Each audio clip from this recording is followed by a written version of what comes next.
My name is Suzanne Moore. I'm a journalist, mainly for The Guardian and The New Statesman, and I'm delighted to introduce Chantal Mouffe. What's going to happen now is Chantal is going to talk for I think for about 30 minutes. I'm going to respond with some questions and open it up. And I hope what this will provide is some of the theoretical underpinning to what you've been doing this morning and what people were doing yesterday. Chantal, of course, is internationally known. She's a professor at the Department of Politics and International Relations at the University of Westminster. And she directs the Centre for the Study of Democracy. She's somebody who's been writing about discourse, public space, agonism, and all these issues for a long time. Perhaps her most famous book with Laclau is Hegemony and Socialist Strategy towards a radical democratic politics. So it's that radical democratic politics that I think we probably want to know about today. So please welcome Chantal Mouffe. We have been invited to this Graffiti conference, but I must make clear I'm not at all a specialist on graffiti. I'm a political theorist, and my talk is going to be very theoretical. But I hope that there would be aspects that you find useful for your practice.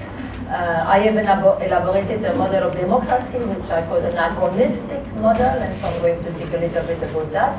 But one part of my work and my interest is about the relation between politics and artistic practices.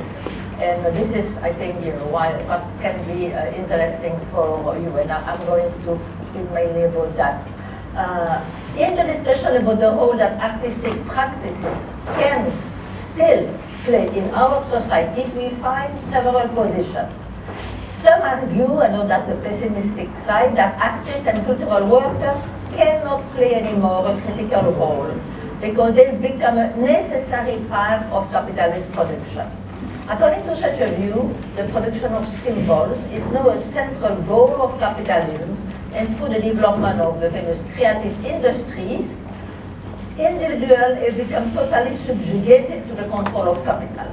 Not only consumers, but also cultural producers have been transformed in passive function of the capitalist system. They are prisoners of the culture industry dominated by the media and entertainment corporations. So nothing is to be expected from them. Unfortunately, not everybody agrees with such a pessimistic view, but among those who disagree with this view, there is in fact no consensus when it comes to visualize the type of resistances to which artistic practices could make a decisive contribution, and the type of resistances to which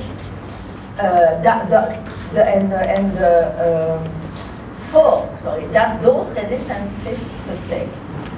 One of the main disagreements concerns the spaces in which resistances should be deployed and the type of relation to be established with institutions. Should critical artistic practices engage with current institutions with the aim of transforming them, or should they desert them altogether? One position consists in advocating what can be called a strategy of withdrawal.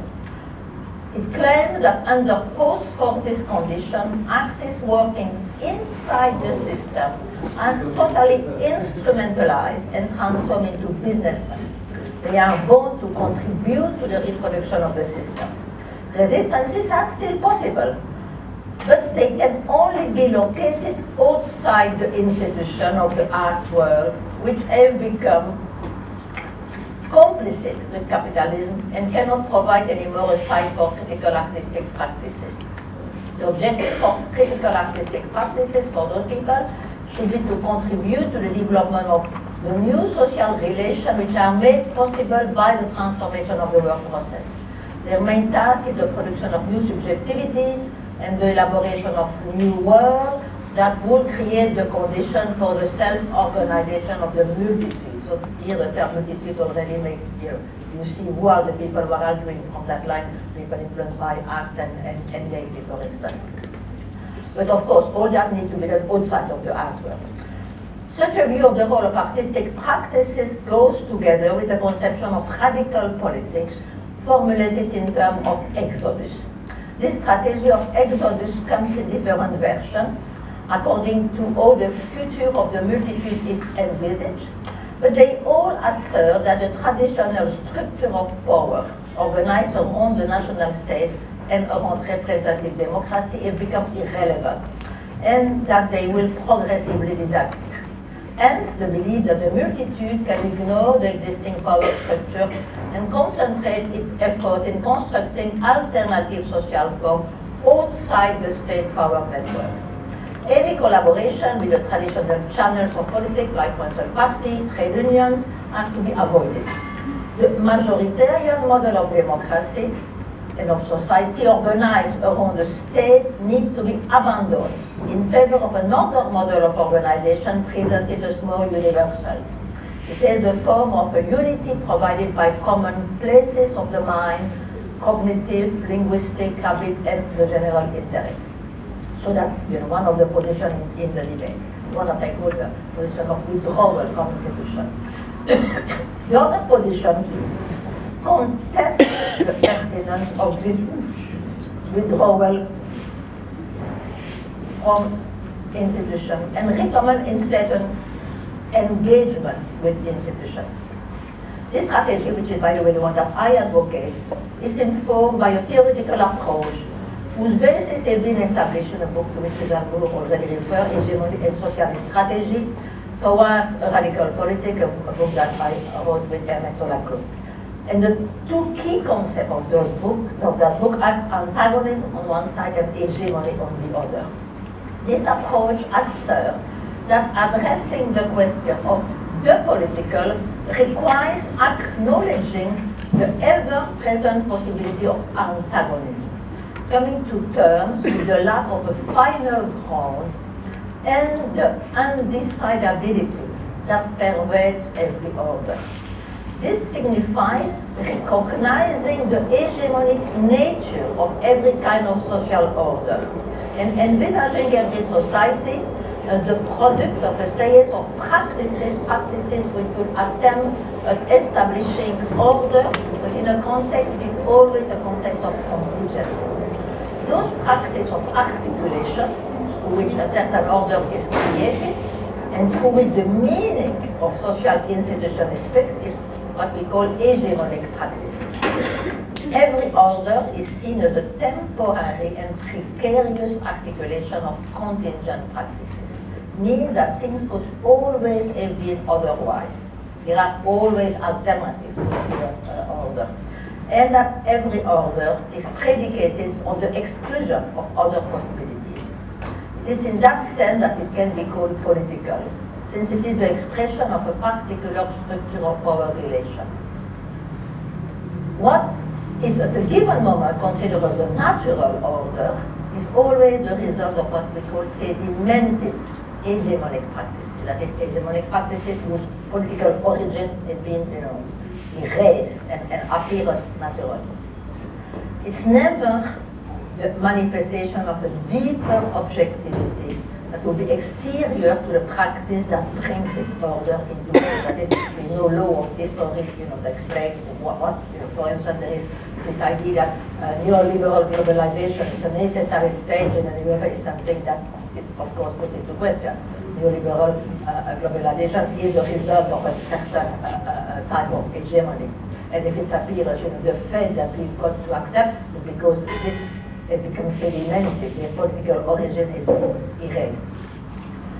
So, another important point is that every hegemonic order is always susceptible of being challenged by counter-hegemonic practices, i.e. practices that will attempt to disarticulate the existing order so as to install another form of hegemony. There are always alternatives that can be the issue of the disarticulation of the existing hegemonic order.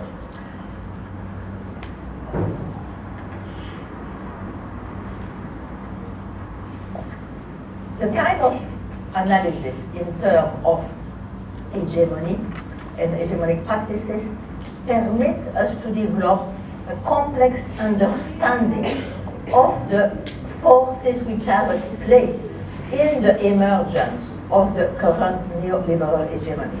And also then make us understand how this hegemony could be challenged and transformed. This hegemony is the result of a set of political intervention in a complex field of economic, legal, and ideological forces. It is a discursive construction that articulates in a very specific manner a manifold of practices, discourse, and language game of a very different nature. And through a process of what I call sedimentation, the political origin of those contingent practices has been erased and they become naturalized. So neoliberal practices and institutions can appear as the outcome of natural processes and the form of identification, the form of type of subjectivities that they have produced, have crystallized in identities which are taken for granted. This is how the view of the world which provides the framework for what most people currently perceive as being possible and desirable is being established. This is what Gramsci called the common sense. To challenge neoliberalism is therefore vital to transform this framework, and this is precisely what the hegemonic struggle should be about.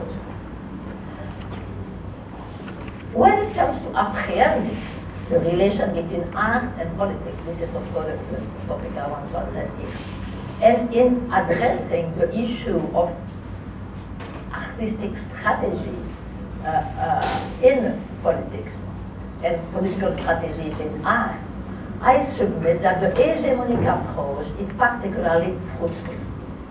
By bringing to the fore the discursive character of the social, so the fact that the social is always the result of a discursive construction, and never that's the critique of the essentialist view that is something absolutely, normal. There is no order. Is the result of some kind of law of history is not something which is politically articulated.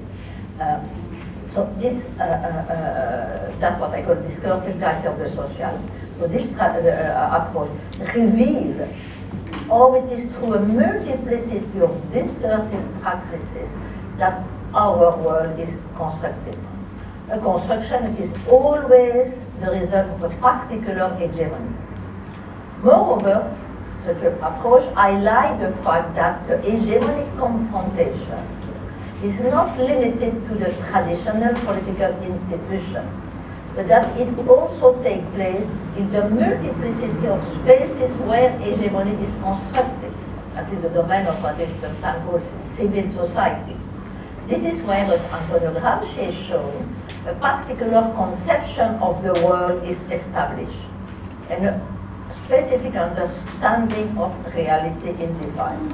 This is precisely what he refers to as the common sense, which provides the terrain in which specific forms of subjectivity are constructed, and Gramsci repeatedly emphasized the centrality of cultural and artistic practices in the formation and in the diffusion of this common sense. So this is where hegemony is constructed. So the cultural artistic practices are crucial for the formation of an hegemony. Acknowledging the centrality of the cultural terrain in the construction of an hegemony allows us to inquire on how cultural and artistic practices could contribute to the counter-hegemonic challenge to neoliberal hegemony. And of course, this is, I'm addressing this issue because for me, of course, graffiti practices are part of this, what I call, cultural and artistic practices. I think this is definitively in that area that one needs to locate them. And so this is why I think it's important to envisage all, in principle, those cultural practices, including graffiti practices, can contribute to the counter-hegemonic struggle. So, but before addressing this question, I would like to clarify something. That the hegemonic approach does not envisage the relation between art, artistic practices, and politics in terms of two separately constituted fields. Art on one side, politics on the other, between which a relation will need to be established. According to such a view, there is an aesthetic dimension in the political, and there is a political dimension in art. Indeed, from the point of view of the theory of hegemony, artistic practices play a role in the constitution and the maintenance of a given symbolic order, or in its challenging.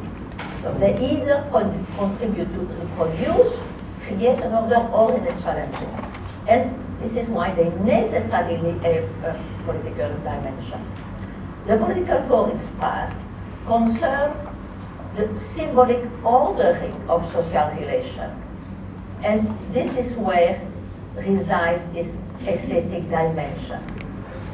This is also why I think, and I've argued repeatedly, does not make sense, it's not appropriate to make a distinction between art that is political and art that would supposedly be non-political. There is a political dimension in all forms of art. So I propose to reformulate that in the following way, to pose a question in terms of critical art. So every art is got a political dimension, but not every form of art is critical. So what is usually called political and non-political, I would call,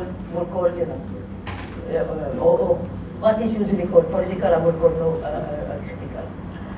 Critical artistic practices are those which in a variety of ways contribute to the unsettling of the dominant hegemony and play a part in the process of disarticulation, rearticulation, which characterize the counter-hegemonic politics. This counter-hegemonic politics aim at targeting the institution which secure the dominant hegemony so as to bring a profound transformation in the way they function. This strategy, and I call it, borrowing again a term from Gramsci, a strategy of a war of position. And it is composed of a diversity of practices and intervention, operating in a multiplicity of space, economic, legal, political, and cultural. And I insist this is where I think we should locate the practice of graffiti. As we have seen, the domain of culture plays a crucial role, because this is one of the terrains where the common sense is built, where subjectivities are constructed. In the present conjuncture, with the decisive role played by the culture industries in the capitalist process of reproduction, the cultural and artistic terrain has become of an ever greater strategic importance. It has always been important, but today it's even more important than before. Artistic and cultural production are vital for capital valorization. This is due to the increasing reliance of post-Fordist capitalism on semiotic techniques in order to create the mode of subjectivation which are necessary for its reproduction. As Michel Foucault pointed out, in modern production, the control of what he calls control of the soul is crucial in governing affect and passion. The form of exploitation characteristic of the time when manual labor was dominant, this is what you refer to the Fordist type of capitalism. I know we are in the post-Fordist one. So the form of exploitation is the characteristic of the post-Fordist type and not replaced by new one, which constantly call for the creation of new needs and incessant desire for the acquisition of goods. So to maintain its hegemony, the capitalist system needs to permanently mobilize people's desire and shape their identities. And the cultural terrain, which is various institutions, occupies a key position in this process. So according to the perspective that I advocate, it is not by deserting the institutional terrain that critical artistic practices can contribute to the counter-hegemonic struggle, but by engaging with it, with the aim of fostering dissent. So it's what I call a strategy of involvement in the institution, and that opposed to the strategy of withdrawing from institution. Or again, to remind you the term I used from Gramsci, strategy of war of position to transform the institution. And so the question is, to develop a counter-hegemonic struggle to foment dissent.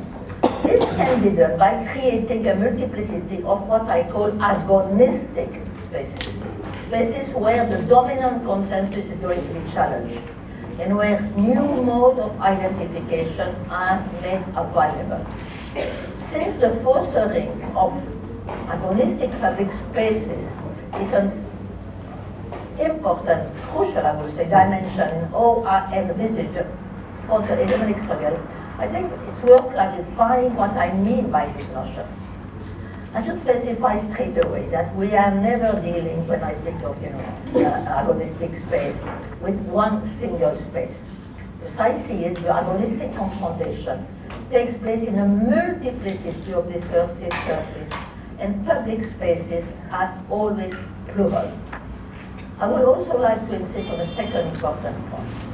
While there is no underlying principle of unity, no predetermined center to this diversity of spaces, there always exists diverse forms of articulation among those agonistic spaces.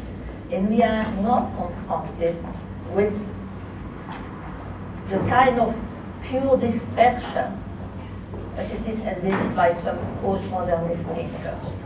Nor are we faced with the kind of smooth space that we find, for instance, in the work of Deleuze and his followers. Public spaces are always created and hegemonically structured. A given hegemony results from a specific articulation of a diversity of spaces. And this means that the hegemonic struggle also consists in an attempt to create a different form of articulation among public spaces. So it takes place within public spaces, but also in the way the different public spaces are going to be articulated. Agonistic public spaces provide the terrain where conflicting points of view are confronted with any possibility of final reconciliation. I want to insist on that because this is where the aspect of antagonism resides. This is a central thesis of hegemonic socialist strategy.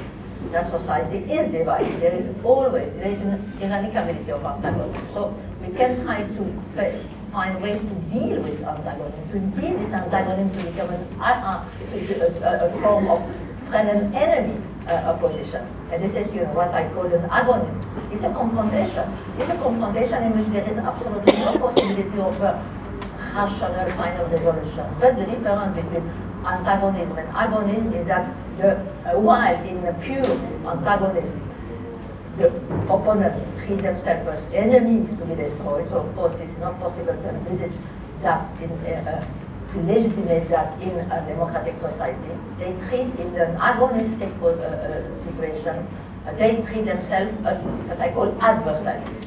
They know that there is no possibility that they will ever agree, but they accept the legitimacy of their opponent to defend another position. So this is important. No possibility of a final reconciliation. Such agonistic view therefore challenges the widespread conception of the public space, which is conceived as the terrain where one should aim at creating consensus. This is, for instance, very different from the conception defended by Jordan Habermas, who presents what he calls the public sphere as the place where deliberation aiming at a rational consensus takes place. To be sure, Habermas now accepts that it is improbable, given the limitation of social life, so according to this empirical reason, that such a perfect consensus could effectively be reached.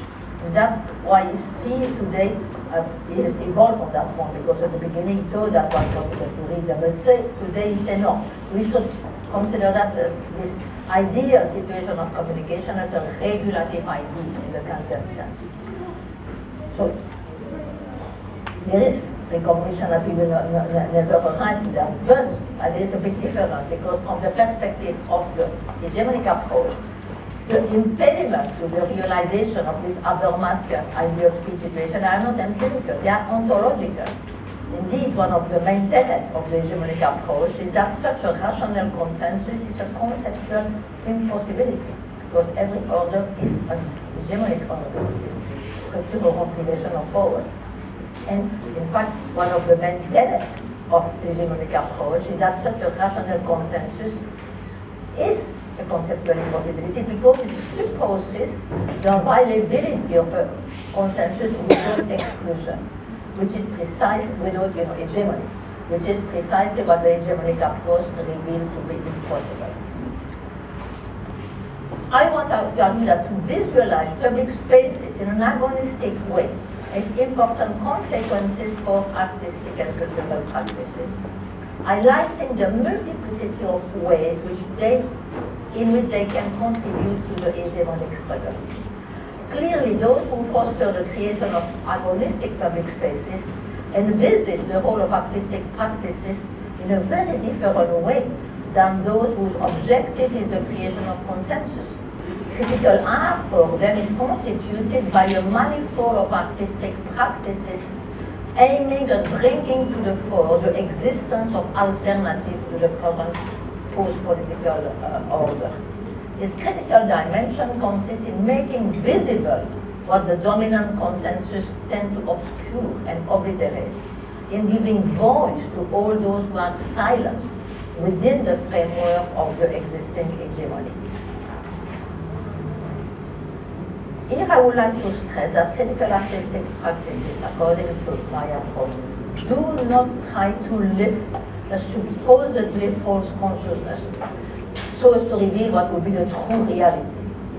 Because this would be completely at odds with the anti-essentialist premises of the theory of hegemony, which reject the very idea of a true consciousness. It is always through insertion in a manifold of practices, discourse, and language games that specific forms of individualities are constructed. So what's at stake in the transformation of political identities can never be a rationalist appeal to the true interest of the subject, but the inscription of the social agents in practices that will mobilize its affect in a way that will disarticulate the framework in which the dominant process of identification is taking place, so as to bring about other forms of identification. This means that to construct oppositional identities, it is not enough to foster a process of de-identification. The second move is necessary, process of re-identification, to provide another form of identification. To insist only on the first move is in fact to remain trapped in a problematic according to which the negative moment would be sufficient on its own to bring about something positive. It's as if new subjectivities were already available, ready to emerge when the weight of the dominant ideology will have been lifted. Such a view, which I must say inform, in my view, many forms of critical art, fail to come to terms with the nature of the hegemonic struggle and the complex process of construction of identity. In examining the relation between art and politics, it is important, I think, to adopt a pluralist perspective. There exists a great variety of ways of bringing about agonistic spaces, and they can emerge both inside and outside institutions. In the specific domain of artistic practices, such an approach encourages a diversity of intervention. Inside and outside the traditional world of art, this I think what's relevant for graffiti. I think, for instance, that museum can, under certain conditions, provide spaces for an agonistic confrontation. And that it is a mistake to believe that artists who choose to work in a museum cannot play a critical role, and that they are automatically recuperated by the system. On the other side, it is also necessary to acknowledge the significance of the various forms of artistic activism which have recently flourished. Those practices of artistic activism, by putting aesthetic means at the service of political activism, I mean, it is also some kind called activism, those practices can be seen as counter-hegemonic move against the capitalist appropriation of aesthetics in order to secure its valorization process. In its manifold manifestation, activism can certainly contribute in subverting the post-political common sense. By post-political, this is a term that I developed in a book called On the Political. You know, and it's not that we are in a stage in which we more politics, but it is in fact very much linked to the present state, certainly in Britain, but true for the rest of Europe. Consensus at the center, a situation in which there is basically no difference between the project, the proposal made by the center right and the center left.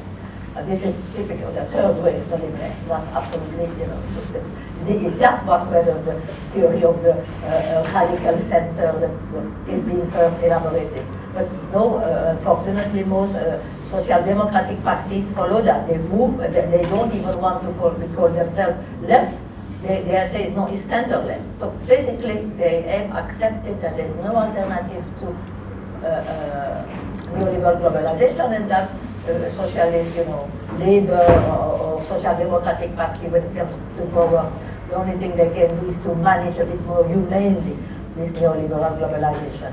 And that's what I call post-political. There's not lack of agonistic struggle, lack of an alternative, and this is, I think, something which is very, very dangerous. But sometimes it's presented as an advance for democracy. No, democracy become more mature, we can, and I think, no, in fact, in my work, I will argue and show hope. This is what creates the terrain for the development and increasing success of right-wing populist movement. But it's quite interesting because when I develop this, and I'm giving us an example what happened in Austria, and people were saying, yeah, but Britain is proof that you are not radical. We don't have right-wing populism in Britain, despite of the fact that we've got pure post-political position. And I was saying, well, no, it's true so far not, but the condition exists in Britain for the development of this kind of right-wing populist tactic. And now we've got it.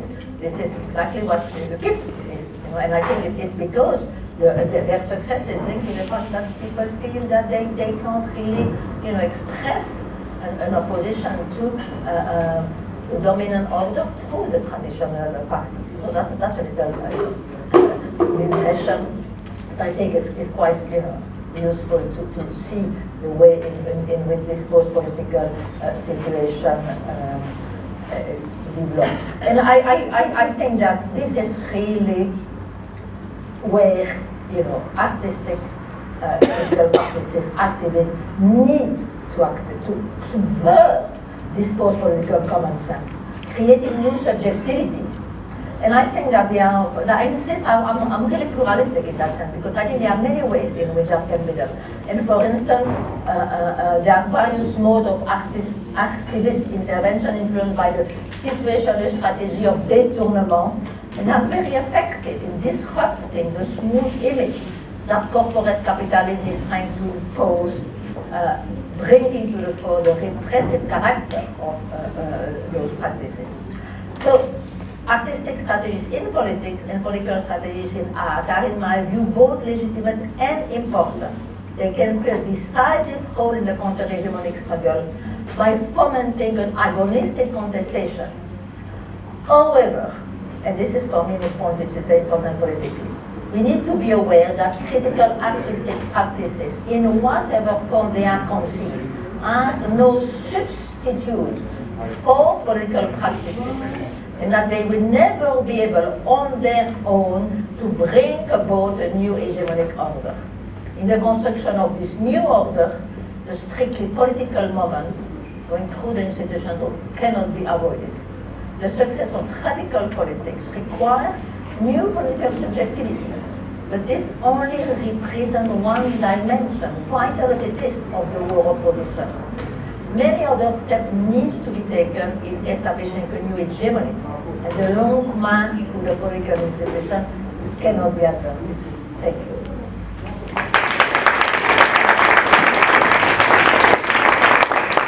Thank you, Chantal. I just wanted to check, actually, with people here, because when you were talking, you were using a lot of theoretical terms. I just want to make sure that people were familiar with them. So, before we go further, do people know what the concept of hegemony is and what counter-hegemonic struggle might mean? Just say yes or no. You're all kind of familiar with that. Okay, fine. I just wanted to make sure that everybody was like... well, I tried as much as possible in the limit of this, and you need to explain that. You don't know? No, well, I think it's worth actually explaining it a bit, because I think it's kind of really central to what you were saying, whether there's kind of manufacture of consensus of ideology. This comes from Gramscian theory, whether art or whether graffiti can challenge that. I don't want to put words in your mouth, but I think that might be what you were saying, that art can possibly subvert the way that we think about the world and the way that we think about politics. Yes, but the question is that I'm going to try to say that we must be aware that subjectivity is not something which is well, our approach, for instance, is very critical of what is called the essentialist approach. In fact, Hegemony socialist strategy was basically a critique of a form of reductionist Marxism that constituted, well, is your situation in the means relation of production is determined your consciousness. You know, so for instance, a worker necessarily should have a socialist consciousness, and if they don't have it, it's because there is a false consciousness. This is what I am critical. I say, no, there is no false consciousness.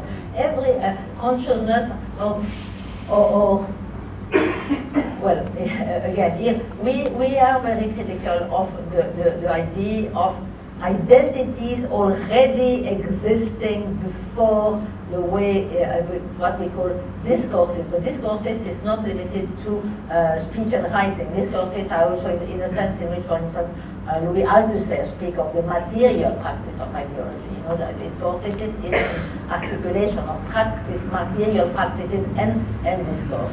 And this is all subjectivity, form of identification, because in fact we criticize the idea that there are essential identities.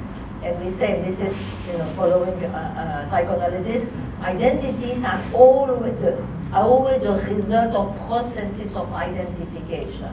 And those processes of identification are made possible by series of new inscription in a variety of practices. And the practices, the cultural practices, are crucial. For instance, it seems to me clear that the way we see the world is very much dependent on the kind of book that we read, the kind of film that we see, the kind of, you know, this is what Gramsci said, the common sense. The common sense is not the normal sense. The common sense is precisely the way reality is defined for us at a certain moment. And it is done in great part through artistic and cultural practices. But so that's one point, you know, it is the critique of essentialism, the fact that what has been called discourse theory.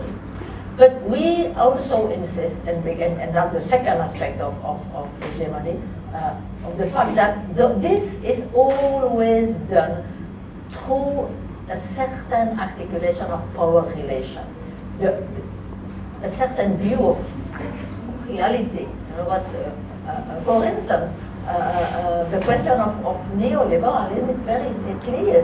We are told that, well, this is a fate, this is the development of technology, or this is all, you know, there's nothing we can do about it, because this is the normal development. This is not true. Neoliberalism is the result of series of practices, and which are, if transformed, for instance, I've been in a very long time. And I see, when I came to Britain for the first time, this common sense was mainly a social democratic common sense. The way in which people were understanding, you know, the role of equality, and I had seen, this social democratic common sense had been undermined and transformed under Thatcher. So this is really important. So Chantal, can I just bring it down a little bit to talking about public space and to discourse that occur in public space and your theory of agonism, because I think that is something that probably people here maybe want to think about, the idea that I would also probably argue with you actually, because I think things have changed since Gramsci's days, and our conception of what is private and public is completely different now. I would say we do actually already have a lot of agonistic spaces, but they're in the virtual world, where on social media we have everybody can speak. Yeah, but they speak about basically. I don't think we've got. I mean, I think our society's lack of real agonism. I'm sure. Well, it depends. Of course, you can. It depends what kind of meaning you put into agonism. And I have a special meaning. For me, agonism implies the possibility of making a choice between really different alternatives. If you live in a society in which everybody believes that there is no alternative to neoliberal globalization, you don't have an agonistic debate. An agonistic debate requires the possibility of saying, well, this is, how society is organized today, but there are alternatives. If you believe that there is no alternative, you don't have the possibility of an agonistic debate. So for me, this is precisely what we need is to foster this agonistic debate by showing that another world is possible. That's what I understand. You might have another, but I'm explaining to you the way I understand the question of agonism. So can I just ask, at what scale could these changes take place? At what scale would you consider agonism to be agonism? If social media is not a powerful enough scale, for example, to fight against neoliberalism?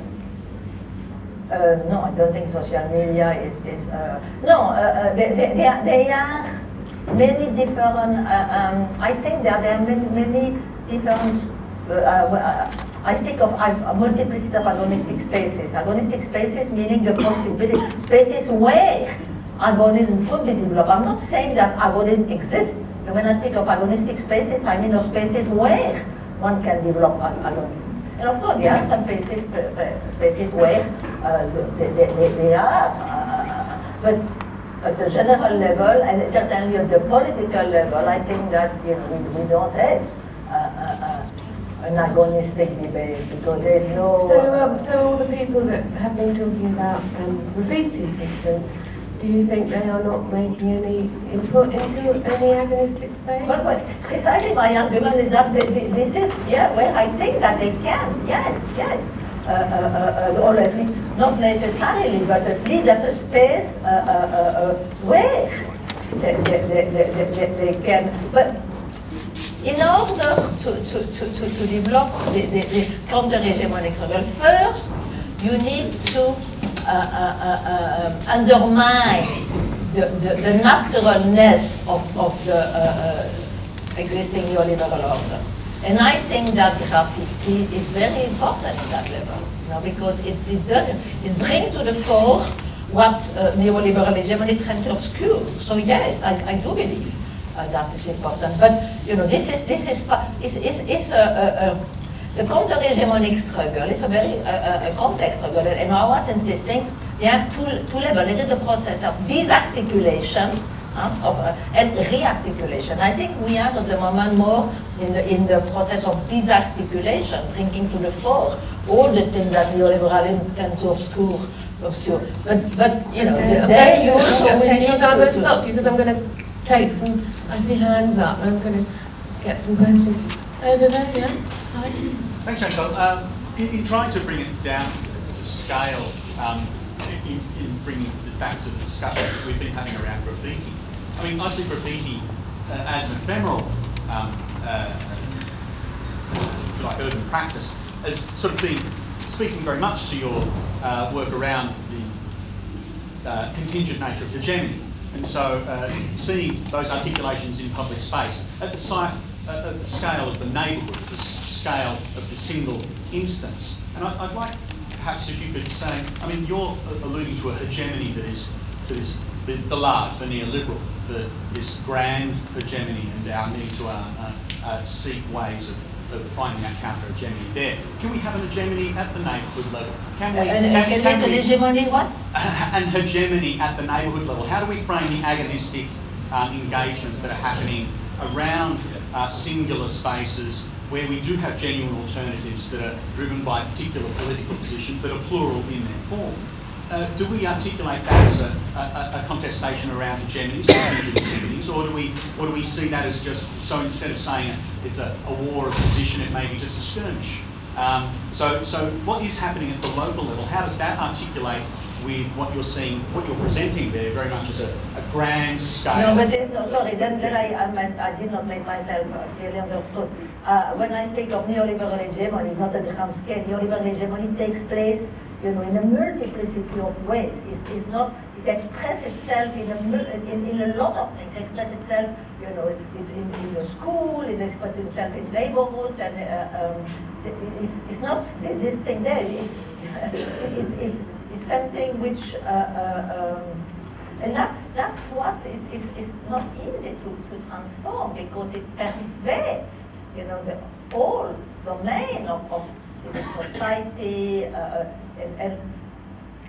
but of course it also means that, and that's what the war of position is important, you know, because if the war of position is precisely to recognize the multiplicity of places where and social relations where neoliberal exists, and I think I insisted on that. It's a multiplicity in the legal, in the cultural, there are many space for the neoliberal. So it's not a question. I mean, it does not make sense to fight neoliberal hegemony like, you know, a big monster.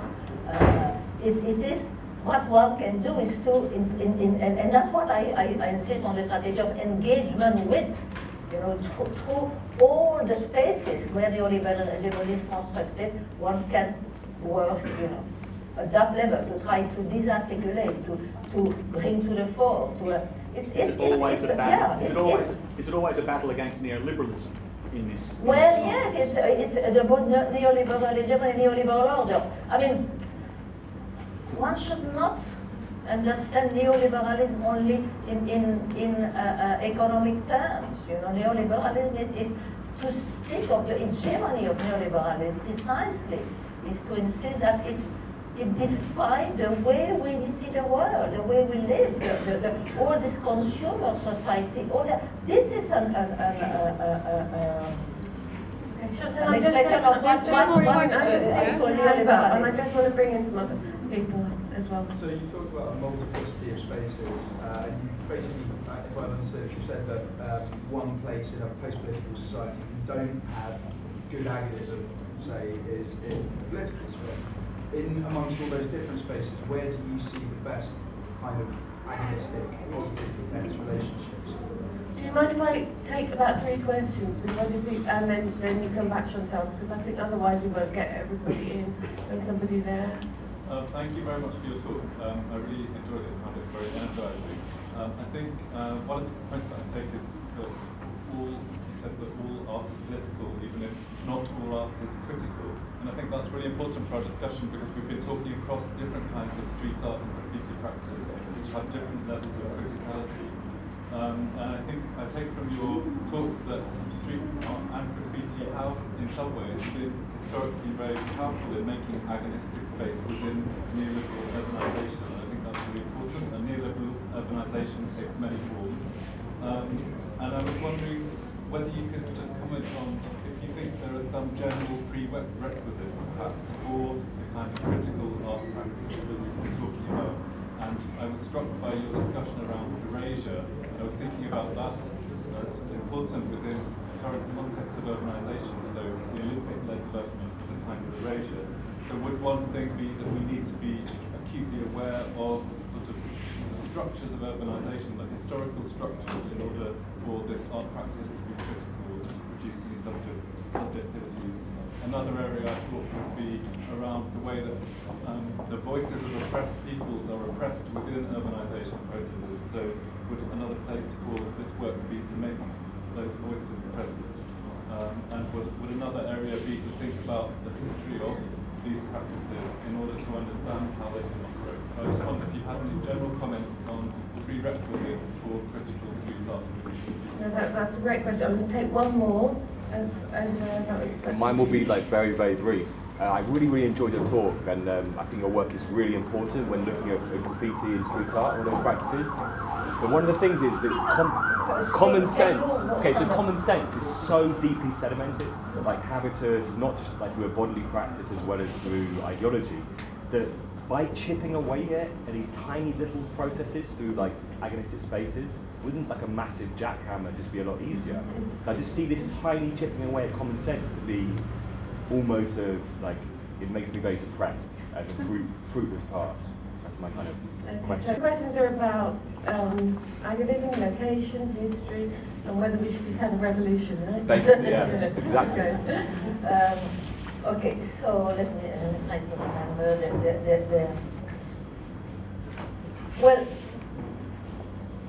I think that what's important, there are many, there are many things. For instance, think in Britain, the student movement, the revolt against fee, that's a part of the struggle against neoliberalism. You know, in terms of architecture, for instance, this is something that I think some people of you might be interested in.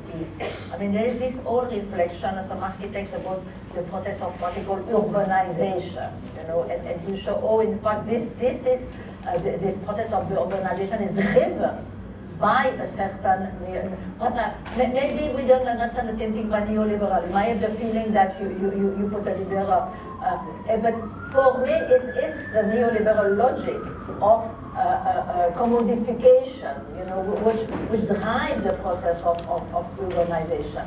And they are precisely architects who are trying to reflect on how one can fight against this process, to reconceive the city in a different way, that again the process of urbanization. So this is, there are a multiplicity of spaces in which one can develop what I call the counter-hegemonic struggle. I don't think that, honestly, I would not want to establish criteria which are absolutely necessary. As I say, I insist, I'm very much a pluralist on that sense, because I feel, particularly I'm more interested, that's not okay, but I know more about, you know, artistic practices and the debate in there. And for instance, there is a tendency, but for instance, one example. If you're a critical art cannot be beautiful, because beautiful is necessarily a bourgeois category. If it's beautiful, it can't be critical. I think it's absurd, because beauty can be extremely subversive. You know, or they say, oh no, it must be another view is that the more transgressive an artistic practice is, the most critical. But I don't agree with that. And in fact, often we see that the most transgressive practices are the ones which are more easily recuperated by neoliberalism, because neoliberalism thrives on transgression. They love transgression. So what happens is that very quickly transgressive practices are neutralized, recuperated by the market, and people say, you see, it's impossible to be critical anymore. But I think it's because they choose the wrong strategy. And that's what I say. I don't want, I probably could more say the kind of thing which I think are not the best strategy, and then to say not, well, yeah, in fact, I'm more aware of what one should not do. For instance, to think in terms of bringing to the fore the true consciousness. Also, something which I find problematic is this tendency to think of critical art in terms of moral categories. You know, for instance, to say that moral condemnation, this is something which is critical. I think that this is not, for me, a moral condemnation is not really agonistic. oral conversation is to try to establish a point of view. That's also why I'm very suspicious of all form of commemorative art. Because commemorative art, even if it's very well-meaning, is already trying to impose a view to make you say, this is all you should think. It's not agonistic. I think agonistic art is art which makes you ask questions, art that bring you to subvert a certain form of view. Not art that tell you, oh, this is bad, you know. No, art that disturb you, that makes you ask questions that you would not ask. If you ever get this, I don't understand this, if you ever get this ideal agonistic space with a plurality of voices, you're still going to get a hierarchy, aren't you? Just, I mean, you say social media isn't agonistic, but it would be agonistic. But I'm not saying it's not. It's not. I mean, I think that it's simply that if you let everybody speak and everybody speaks, and there's no idea of reconciliation, and everybody can say what they like, what we have is fairly ungovernable chaos. Okay, but sorry, I don't really understand your thought. So, what is your position with respect to social media then? No, I mean, it seems that we're talking theoretically, but actually there are spaces where lots of voices speak. It's plural. Yeah, but it's not necessarily agonistic. That's my point. It's not. Why isn't it? Because it's not criticising the things that you want. If people are just going, but some graffiti is not necessarily agonistic either, then, is it? Well, of course, I'm not saying that graffiti is necessarily intrinsically agonistic. But I think that graffiti can be a form of... There's two more. There's one here, one there. Just to follow on your point, again, when you talk about agonistic spaces as having lots of different views, to what degree do we also have to consider the power relations between those views? Because one of the things I think that has come up a lot over the last couple of days is, for example, the legal power that some people have to neutralise or to literally erase graffiti and street art. And indeed, one of the reasons why people are quite reticent in practices, not just graffiti, but in skateboarding or in other kinds of practices that are often seen as potentially agonistic, one of the reasons why people withdraw to use that first position that you articulated rather than to involve, because they're very nervous about the pre-existent power discrepancies that they will then be placing themselves into. So it's better to, from that position, it's better to withdraw because of the inequalities of power in what might be called the public space. So you can have your view, but they're nervous that the view will automatically be disempowered because of the positions of people within it. Is that, well, how much do I understand what you are referring to, because I want to withdraw. What do you mean the withdraw? Chantal, I just want to have some other voices. Okay. Sorry, that's called agonism, isn't it? Yeah, I think that in relation to what you were just saying there as well, I do see this neoliberal common sense being the hegemony over the socio-democratic common sense in public space in the context of commercial advertising versus artistic intervention in public space. So there I see the neoliberal having hegemony in public space over the socio-democratic.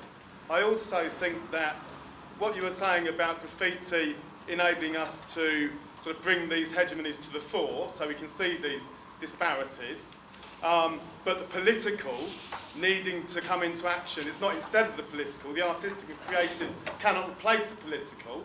We see this absolutely in response to Ian's point, because actually the graffiti can bring it to the fore, but then we heard from our colleagues yesterday that they're getting locked up for this stuff. You know, so actually we can't have just the artistic and the creative opening up the debate without the political coming in on the heels, and that is our democratic responsibility, it seems to me, after yesterday, without the political coming in on its heels to see whether we can actually do something about that hegemony and ensure, at the very least, that if not legal changes are made, then policy changes can be made so that people aren't incarcerated in response to art versus advertising, and we don't find ourselves having to withdraw rather than involve. These people are getting involved and they're being legally taken. They're not necessarily withdrawing, they're being removed. Well, that's my point. I suppose, I'm sorry, I mean, do you, but this is exactly what I've been arguing. So I agree. You are not saying that as either a question or an objection, I suppose. I was supporting your point and trying to contextualise it in the context of the graffiti debate that's been going on over the last 2 days a little more solidly. So I support what you're saying. Thank you for introducing it, but it was a lot to understand, and I was trying to locate it for myself in what we're talking about. No, thank you very much. And in fact, I wanted to say, because you were saying, for instance, here, of course, we are not so much with graffiti. It depends how you understand it. But if you put it in a more general sense, graffiti and the reaction to graffiti, because graffiti is not so much, it's also, I think, precisely the reaction to graffiti and the way in which it is very important, because it brings to the fore the repressive character of the so-called democratic state, you see? So it brings you, it shows you. So it is, here I would say it's not really graffiti, a lone scene, because graffiti can also, I mean, by sometimes, some graffiti can make people, I always think of that, it produces some kind of click, you say, oh, well, yeah, that's good. I mean, it makes you. But that's one level. But the other level is when you put it in a general context of all people, I mean, the state react to graffiti. This is also important, because this is what brings to the fore what I was saying, what is, tend to depend, because there is a discourse of freedom, blah, blah, blah, but, when it comes to things, no. So I think it's also important. The reaction to graffiti are important politically. Sorry, we need to stop. Okay, I'm sorry. That seems to be the end of the session because we went out of time. So thank you, everybody. Thank you, Chantal.